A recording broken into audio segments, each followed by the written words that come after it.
Well, anytime you get rivals Bemidji State and Minnesota State on the gridiron, there's a solid chance for some drama. The past 3 times the Beavers and Mavericks have squared off, the game was decided by 3 points or less, the last 2 on the final play, and Saturday's NCAA quarterfinal was no different. It had everything you could ask for in a playoff game: turnovers, momentum changes, lead changes, big plays, a big crowd, and late heroics. You're going to want to buckle up for these highlights. Bemidji State at Minnesota State. The Beavers making their first quarterfinal appearance in program history. Spot in the Final Four on the line. It was a great atmosphere with a crowd of around 7,000. Many of them BSU fans, and the gangrene defense gave them something to cheer about early. Isaiah Johnson, circus catch for the INT. His 4th of the season would lead to a Connor Mantelli field goal, 3-0 Beavs.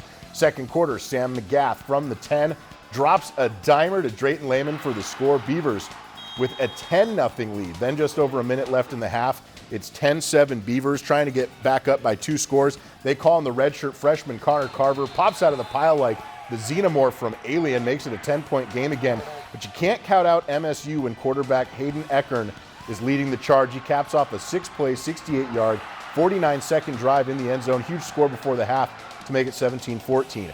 In the third quarter, BSU still leading. They go to Carver again, and just as he did against Angelo State 2 weeks ago, breaks loose, this time a 77-yard touchdown run. The Mavericks would answer, though, making it 23-21, but it felt like all the momentum belonged to the Beavers offensively until the unthinkable happened. Fourth quarter, 3rd and goal from the 3. The ball is punched out, and the Mavericks are off to the races. Bubba Peters eventually catches Lorenzo Jones 81 yards later, but the Mavs cash in and take the lead 27-23. Later, MSU trying to run the clock out. They can do it if they convert this 4th and 2. Everyone in the stadium knows it's going to Eckern. Stuffed by the gangrene defense, Beavers have a chance. The offense drives down to the 4-yard line. 11 seconds left. 4th down. Could they pull one more rabbit out of the hat? The entire season down to this play. The pass to Joey Barron broken up. Heartbreak for Bemidji State as they come up just 4 yards short of continuing what has been the most improbable of postseason runs. 27-23 the final against Minnesota State. After the game, the Beavers gave their final thoughts on what made this season and this team so special.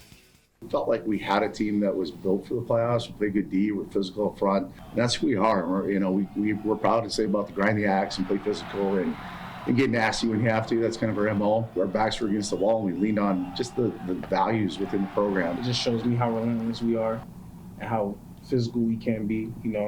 When we was going in the huddles and things like that, we all asking ourselves, like, how bad do you want it? It's truly been a blessing to put on this jersey, put on these pads for these boys, and I just wish it went our way too. We knew what we were capable of, and we put ourselves in positions to go and win. We did it again today. We put ourselves in a position to go and win the game.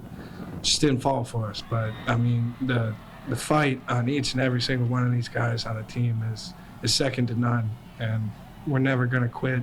This team's never going to quit. The Beavers are never going to quit. This sports segment of Lakeland News was brought to you in part by Paul Bunyan Communications, bringing northern Minnesota the Gigazone. Internet speeds up to 10 gigabits per second, both upload and download. It's the Gigazone from Paul Bunyan Communications, and it's right here. Lakeland News is a nonprofit news organization. Donate to Lakeland PBS today to support your local news team.